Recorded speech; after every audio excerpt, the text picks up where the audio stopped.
Bonjour, chers amis. La dernière fois, nous avons vu que Dieu se révèle à l'homme.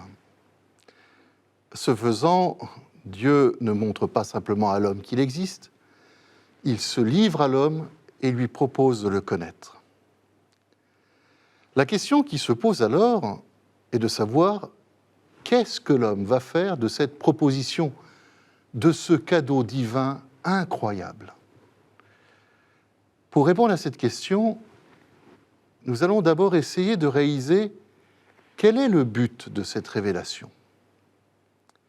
Nous savons déjà que la révélation ne porte pas simplement sur l'existence de Dieu.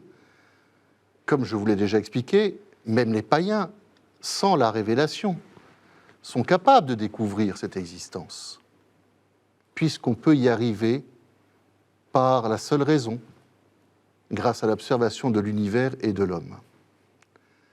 La révélation porte d'abord sur qui est Dieu. Ensuite, nous voyons que la révélation n'a pas non plus pour objet premier de communiquer à l'homme des vérités ou des préceptes à accomplir. La révélation n'est pas d'abord une morale.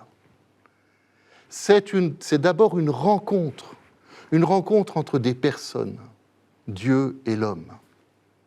C'est la proposition d'une alliance entre Dieu et nous. On n'est pas, contrairement à ce que véhiculent certains préjugés, dans une soi-disant aliénation de la liberté de l'homme qui se verrait asséner une loi. Dieu n'assène rien du tout. En se révélant, il se montre et il se donne en personne, en proposant en plus le chemin vers le vrai bonheur. Enfin, nous découvrons que ce que nous connaissons du Dieu de Jésus-Christ n'est pas une projection de nos idées, de nos désirs, de nos manques ou de nos nostalgies. Ce n'est pas nous qui inventons ce que nous croyons sur Dieu. C'est Dieu qui le dit et qui se dit. Comment d'ailleurs aurions-nous pu imaginer un Dieu qui est Trinité, un Dieu qui se fait homme, qui meurt et qui ressuscite pour nous sauver?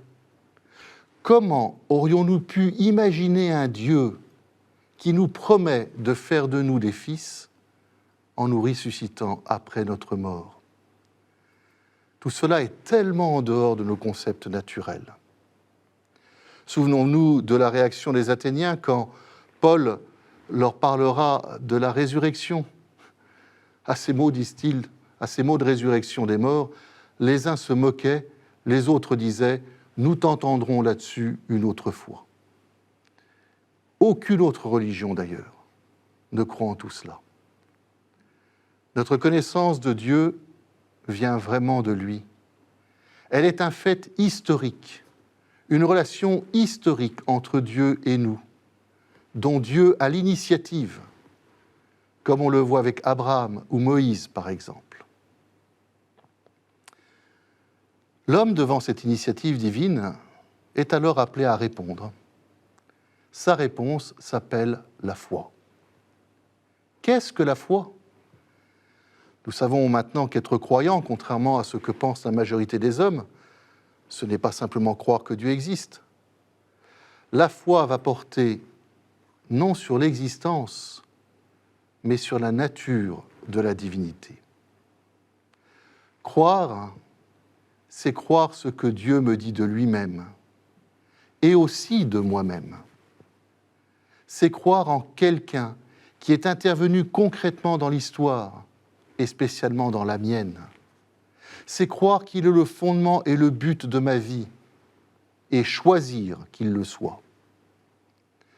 La foi est la réponse que l'homme va donner à la révélation que Dieu lui donne, et en suivant le chemin qu'il propose. Et suivant la manière dont je crois que Dieu se dit, eh bien j'adhère à telle ou telle religion. Si je crois que Dieu se révèle à travers Abraham, Moïse et les prophètes, je serai juif. Si c'est à travers, en plus, Mahomet, je serai musulman. Si c'est à travers Abraham, Moïse, les prophètes puis par l'incarnation et la résurrection de son Fils, je serai judéo-chrétien. Et si enfin je rajoute l'Église, je serai catholique. Voilà pourquoi nous nous pencherons rapidement dans une future rencontre sur la manière dont Dieu s'est révélé dans l'histoire. La prochaine fois, nous terminerons notre découverte de ce qu'est la foi en réfléchissant sur les conséquences d'une telle définition. À très bientôt.